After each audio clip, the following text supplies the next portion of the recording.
All right, so this is our last video for 11.7. It'll be pretty short. I looked at these and realized I probably could have squeezed it on the last video, but there was no need to make it longer than it had to be. So we're going to do number 28 and number 31. Number 28, we're talking about a game of Scrabble. And the question is, what's the probability of selecting 3 E's in a row?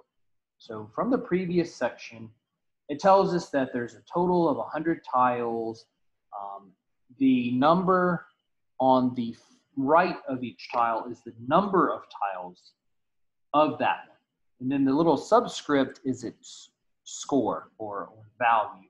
So what I'm going to do is look at the E's and see that there's 12 of them. So let's do this. Probability of 3 E's. Or if you like, you could say probability of E and E and E. But I suppose the first thing I really need to know is, are these dependent or independent? Meaning, if I choose, I'll use my little blanks. If I do my first one, first pool is an E, second pool is an E, third pool is also an E. So if I do my first pool and it's an E, will that affect part of my second pool? Okay, well, I will have removed one of my 12 tiles. It says that the tiles are drawn in succession, so they don't specify with replacement. So this is without replacement. Write that down when you think about these. Is it replacement? Is it not replacement? Okay, that's going to determine what happens with my numerators and denominators. So on my first pull, I'm going to pull an E. There's a total of 100 tiles, and at first there are 12 E's. So there are 12 E tiles to begin with.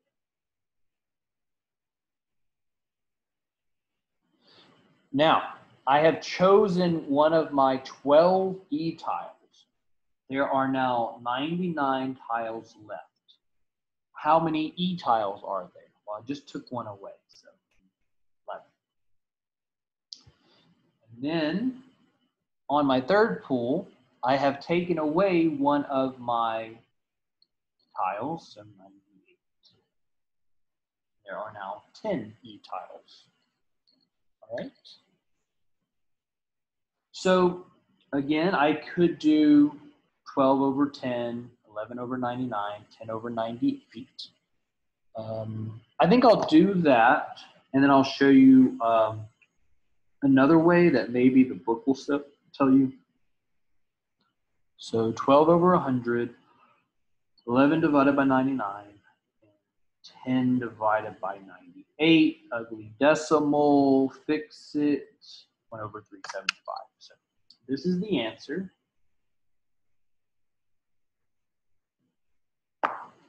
So I could have also done the top.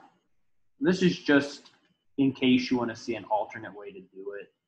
Since this is all multiplication, that is 12 times 11 times 10 all over 100 times 99 times 8. So if it's easier for you, you could do that. But you got to be careful. You have to tell the calculator, do the top, now do the bottom.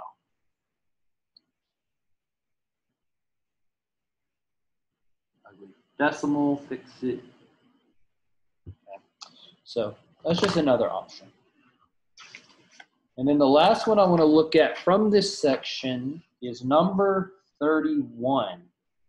I thought it was interesting because look at what we're trying to find the probability of. We're trying to find the probability of divorced or widow. The previous questions we've looked at, Let's see if I can find one. The ones we started with,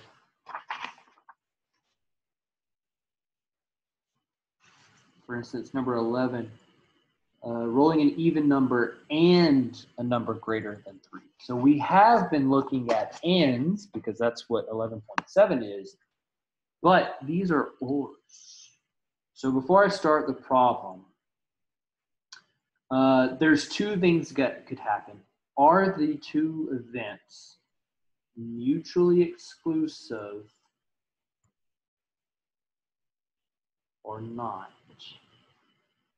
Okay, so since this is an or, then the formula I would use is the probability of divorced or widowed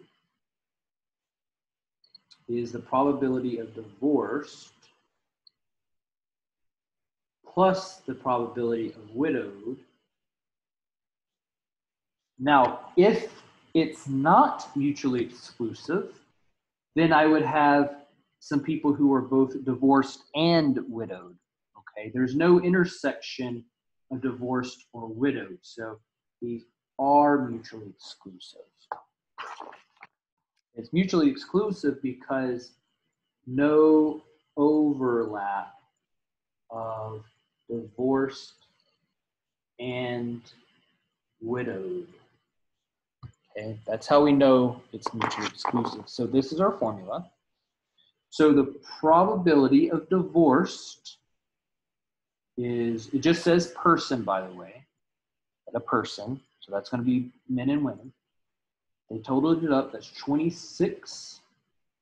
My total is 256.